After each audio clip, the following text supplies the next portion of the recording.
कभी तकरीर करते हुए कहते हो कि मैं मानता नहीं अवैसी को कोई मुसलमानों का लीडर है कि नहीं है। कौन नहीं मानता है?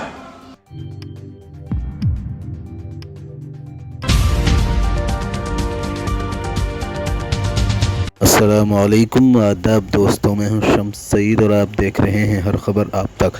दोस्तों बता दें कि मौलाना महमूद मदनी ने जब से असदुद्दीन ओवैसी के ख़िलाफ़ बयानबाजी की है तब से सोशल मीडिया से लेकर जगह जगह पर ज़मीनी स्तर पर और सोशल मीडिया प्लेटफॉर्म सभी जगह पर एक तरह से कोहराम बर्पा हो गया है। मुसलमान और ख़ास तौर से कुछ सियासी जानकार दो प्लेटफॉर्मों में बट गए हैं। कुछ लोग मौलाना महमूद मदनी को सही ठहरा रहे हैं और कुछ डॉक्टर असदुद्दीन ओवैसी साहब को सही ठहरा रहे हैं। दरअसल आपको बता दें कि बैरिस्टर असदुद्दीन ओवैसी की राजनीति को लेकर उन्होंने सवाल उठाए थे और उन्होंने आरोप लगाए थे कि वो डिवीज़न वाली यानी विभाजनकारी और बांटने की राजनीति करते हैं। उसी को लेकर शाही इमाम पंजाब ने मौलाना महमूद मदनी पर सख्त और तीखे अल्फाज में निशाना साधा है और हमला किया है। आपको आइए सुनवाते हैं उन्हीं की ज़बानी के क्या कुछ उन्होंने असदुद्दीन ओवैसी के बारे में मौलाना महमूद मदनी के ज़रिए बयानबाजी और आरोप लगाने पर उन्होंने अपनी राय रखी है और साफ तौर पर क्या कुछ कहा है, ज़रा सुनिए। आज कुछ लोगों को गलतफहमी है, मुसलमानों के जो बेईमान लीडर हैं, चाहे वो कठमुल्ला क्यों ना हो उनमें शामिल, चाहे बेईमान मौलवी उनमें क्यों ना शामिल हो, इनको गलतफहमी हो गई है। इन बेईमानों को मैं कहना चाहता हूं, सरकार परस्त मौलवी भी कान खोल के सुनो। और मिल्लत फरोश यह हुकूमत इसलिए तेरा एहतराम करती है कि तू मुसलमानों का गद्दार है। अगर तेरे साथ लफ्ज मुसलमान ना लगा होता तो कोई भी इक़्तिदार वाला तुझे मुंह न लगाता। वहां भी जो तुझे चमचागिरी का इनाम मिल रहा है ना, वो इसलिए मिल रहा है कि क्योंकि तू मुसलमानों में से। जहां इज्जत तलाश करता है, अल्लाह ने कुरान में कहा कि हमें छोड़ के दीनदार लोगों को खौफजदा करना चाहता है, उनमें इज्जतें ढूंढता है जो इज्जत दे नहीं सकते। अल्लाह फरमाते इज्जत तो हमने देनी, वो कहां से इज्जत दे सकते हैं? मुसलमानों में भी बीमारी आ गई है। उन्होंने सोचा नहीं वली का बेटा वली होगा, पीर का बेटा पीर ही होगा जी। क्यों पीर का बेटा बेईमान नहीं हो सकता? वली का बेटा बेईमान नहीं हो सकता? मुहद्दिस का बेटा चोर नहीं हो सकता?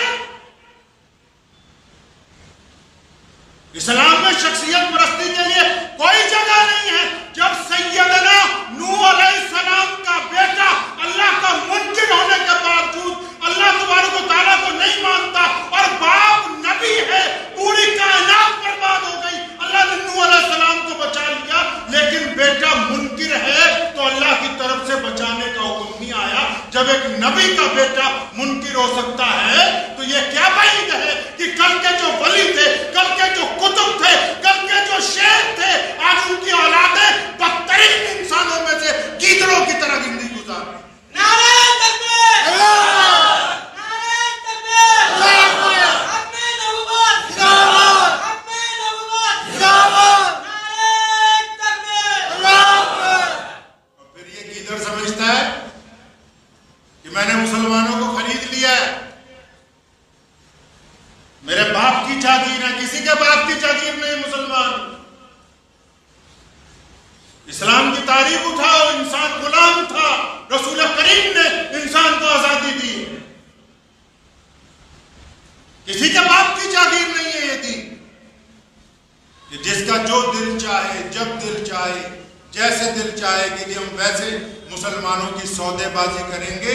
ऐसे सौदेबाजों को मुसलमान कभी तस्लीम नहीं करते। कभी तकरीर करते हुए कहते हो कि मैं मानता नहीं अवैसी को कोई मुसलमानों का लीडर है कि नहीं है। कौन नहीं मानता है? जिसका खुद कोई वजूद नहीं, वो औरंगजेब रहमतुल्लाह अलैह पर उंगली उठाता है जिसका खुद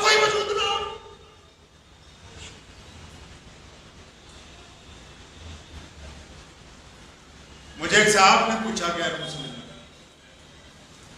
आप भी सुन लीजिए बात। कहने लगा उस्मान भाई, आप हिंदुस्तान में मुसलमानों का लीडर किसको मानते हैं? मैंने कहा ऐसा है, राह चलते हुए किसी गैर मुस्लिम को रोको, उससे पूछो कि आपको पता है कि इस देश में मुसलमानों का लीडर कौन है? मैं कहा वो जो कहते वो हमारा लीडर। हम खुद कहते रहे जी हम हैं जी, वो कहते रहे जी हम हैं जी, फला कहते रहे हमें ना। हमारे पड़ोसी जिसको जानते हैं, जिसको आम मुल्क की आवाम जानती हो, रोक लिया एक साइकिल वाले को, मैं भाई बताना जरा, तुम जानते हो किसी मुसलमान लीडर को जो मुसलमानों की देश में क़यादत करता हो? कहता जी हाँ जानते हैं, उसका नाम अवैसी है, हैदराबाद में रहता है। लीडर वो होता है जिसको सारी दुनिया जानती हो। लीडर वो नहीं होता जो हाथों को मुसाफे करके 5-5 रुपए की मुट्ठियां बना के जेब में डालता। मजाफरों में और लीडरान में, कौम के कायद में बहुत जमीन आसमान का फर्क होता है। एक साहब का मुझे फोन आया कि आप बार बार बेईमान मौलवियों के खिलाफ मत बोला करो। मैं कहा अच्छा, क्या आप उनसे बैठ के क्यों नहीं बात करते? मैं कहा बात करते हैं मुसलमानों से। कौम को यह ना बताया जाए कि कौन तुम्हारा हमदर्द है, कौन दुश्मन है। हम भेड़ बकरी हैं कि जो मर्जी आए हमें ज़िबा करके आगे चला जाए। फर्जंदान इस्लाम जो हिंदुस्तान में रहते हैं, इनका एक वजूद है। अल्लाह तबारक व तआला ने इनको इज्जतों से नवाजा है। ये 2-4 जो आजकल खड़े हो गए उठ के, जिनके बाप दादाओं ने मुल्क की आजादी के लिए कुर्बानियां दी, अब जिनके अंदर लालच पैदा हो गई है। हुकूमत जो होती है एक खूबसूरत शहर होती है। आप कभी इस बात को समझे इत्मीनान से? जब अंग्रेज इस देश पर काबिज हुआ तो कई बड़े बड़े सरकार परस्त मौलवी उस टाइम भी ऐसे थे जो मुसलमानों को कहते थे कि अंग्रेज की सरकार अच्छी है। ऐसे भी थे जिन्होंने अंग्रेज की नौकरियां की हैं, अंग्रेज के सरकारी मुफ्ती बने, अंग्रेज के सरकारी इमाम बने। उस दौर में भी ऐसे उलमा हक मौजूद थे जिन्होंने उनके भी दांत खट्टे किए अंग्रेज के टोटियों के, और अंग्रेज के दांत भी खट्टे करके बताया कि जो मोहम्मद रसूलुल्लाह का मानने वाला होगा वो किसी की चापलूसी नहीं कर सकता। इनका क्या करोगे मुसलमानों का, जो कहते नहीं जी जो हमारा पीर है ये बदमाशी भी करेगा तो हम आंख बंद क्या कहना जी तू तो हमारा पीर है। इतना ही प्यारा है पीर को सामान उठाओ, बोरिया बिस्तरा गोल करो, रवाना हो जाओ यहां से। और अगर अल्लाह और उसके रसूल की बात प्यारी है तो फिर मैदान बदर में डटना होगा। अगर हुजूर अकरम सल्लल्लाहु अलैहि वसल्लम की इत्तबा करनी है तो मुनाफिकीन की तरफ नहीं देखना, साबित कदमी के साथ रहना। आंखें खोल के रखिए अपनी, इन आंखों में कम से कम इतनी सिफ्त तो पैदा कीजिए कि इनको पता लगे कि बेईमान कौन है, ईमानदार कौन है। इस्लाम ने यह रवाज नहीं डाला कि खलीफा के बाद उसका बेटा खलीफा बनेगा, जो आपने डाल रखा है खासकर यूपी के मुसलमानों ने। खलीफा के बाद अगर बेटा खलीफा बनता तो सैयदना अब्दुर्रहमान इब्ने अबू बकर सिद्दीक मुसलमानों के दूसरे खलीफा होते। खलीफा के बाद खलीफा बनना होता तो सैयदना उमर फारूक के बेटे जो सहाबी हैं और बजाते खुद जंगों में शामिल रहे हैं वो खलीफा बन सकते थे। लेकिन इस्लाम ने शख्सियत परस्ती की इजाजत नहीं दी है। इस्लाम ने यहां तक फराग दिली दिखाई। एक दफा कपड़ा आया बैतुल माल में, सैयदना उमर फारूक ने कपड़े को तकसीम किया, सबके हिस्से में एक एक चादर आई। उमर फारूक के कपड़े फटे हुए थे 2 साल से, तो वो 2 चादरें पहन के जुमा पढ़ाने आ गए। तो एक फटा हाल मुसलमान दरमियान में खड़ा हो गया, कहने लगा उमर फारूक खुतबा खुतबा बाद में देना, पहले ये बताओ सब मुसलमानों को एक एक चादर मिली है, तुम्हारे पास दो कहां से आई? सैयद उमर फारूक की आंखों में आंसू आ गए, अपने बेटे को बुलाया, फरमाया तू ही बता कहां से आई? बेटे ने कहा कि चचा सबको एक एक मिली थी, अब्बा को भी एक मिली, एक मुझे भी मिली, लेकिन अब्बा का क्योंकि कुर्ता ज्यादा फटा हुआ था, मैंने अपने हिस्से की भी अब्बा को दे दी, इसलिए खलीफा ने दो पहनी हुई।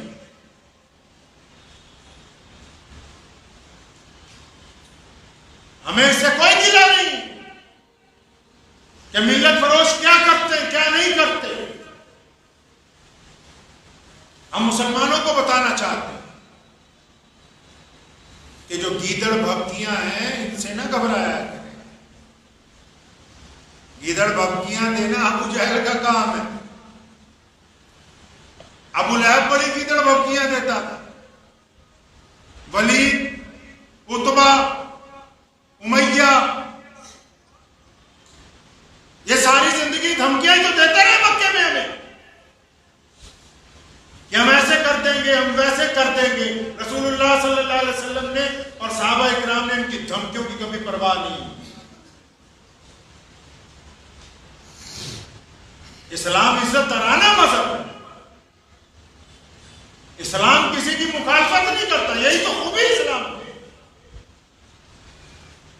कि बेइंतहा अक़वाम इस्लाम की मुखालफत करती, इस्लाम अपनी खूबियों की बात करता है।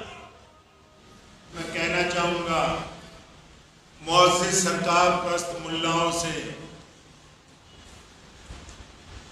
कि आपकी इज्जत हुकूमत इसलिए करती कि आपके साथ लफ्ज़ मुसलमान जुड़ा हुआ है, वरना कभी आप ईमान को अलग करके देख लें, आपकी कोई हैसियत नहीं।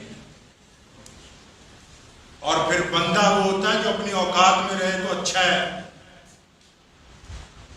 नाउज़ुबिल्लाह खुदा बनने की कोशिश ना करें, ना हमारी कौम को डराने की कोशिश कीजिए, ना हमारे अकाबरीन पर उंगली उठाने की कोशिश करें।